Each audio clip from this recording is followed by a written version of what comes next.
నమస్కారం, నేను మీ Priyanka. Gudur racks news కి స్వాగతం. కోట మండలంలో సావిత్రిబాయి పూలే జయంతి వేడుకల్లో పాల్గొన్న రాజ్యసభ సభ్యుడు పాకా వెంకట సత్యనారాయణరావు, గూడూరు ఎమ్మెల్యే డాక్టర్ పాసిం శ్రీ పొట్టి శ్రీరాములు నెల్లూరు జిల్లా కోట మండల కేంద్రంలో శ్రీ భారత్ ట్రస్ట్ చైర్మన్ కోటేశ్వరరావు ఆధ్వర్యంలో నిర్వహించిన సావిత్రిబాయి పూలే జయంతి వేడుకల్లో రాజ్యసభ్యుడు పాకా వెంకట సత్యనారాయణరావు పాల్గొని జ్యోతి ప్రజ్వలన చేశారు. మహిళా ఉపాధ్యాయునీలను MP Venkata Satyanarayana Rao, Gudur MLA doctor Pasham Sunil కుమార్లు సన్మానించారు. ఈ సందర్భంగా ఎంపీ వెంకట సత్యనారాయణరావు మాట్లాడుతూ ఏ లక్ష్యంతో సావిత్రిబాయి పూలే పనిచేశారో అదే లక్ష్యం కొనసాగించాలన్నారు. వారి ఆశయాల కోసం పార్టీలకతీతంగా ప్రభుత్వ, సామాజిక పరంగా ఏమి చేయాలో అనే విషయాలు చర్చించడం జరిగింది. రాజ్యాంగబద్ధంగా ఫలాలు అందాలన్నారు.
అదే రకంగా ఇవాళ ప్రభుత్వం ప్రవేశపెట్టేటువంటి పథకాలు సుకన్య సమృద్ధి యోజన, అదే రకంగా రూ. 2 నెలకి పెట్టేటువంటి ప్రయత్నం సుమారు రూ. 12 సంవత్సరానికి చెల్లించగలిగితే రూ. 2,00,000 జీవిత బీమా ఉంది.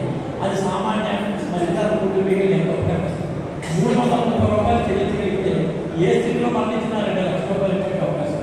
రూ. 25,00,000 ఈ యొక్క ఇన్సూరెన్స్, డెత్ ఇన్సూరెన్స్ సంబంధించినటువంటి గవర్నమెంట్ ఈ యొక్క పోస్టల్ ఇన్సూరెన్స్, పోస్టల్ ఆఫీసులో స్పష్టంగా కనపడుతుంది.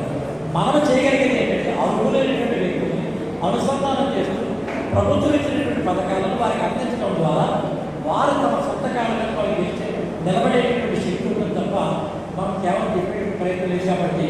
కాబట్టి అట్టి ఆలోచన విధానంతో ట్రస్ట్ కొనసాగాలి. సామాజిక బాధ్యతలతో సామాజిక సంస్థలు పనిచేయాలి. రాజకీయ పార్టీల ఎన్నికల్లో తమ యొక్క ఆలోచన విధానం, తమ యొక్క విషయాన్ని అవన్నీ కూడా చేసుకోవాలి. ఎన్నిక తర్వాత చేసేటటువంటి ప్రక్రియ చాలా ఉంటుంది.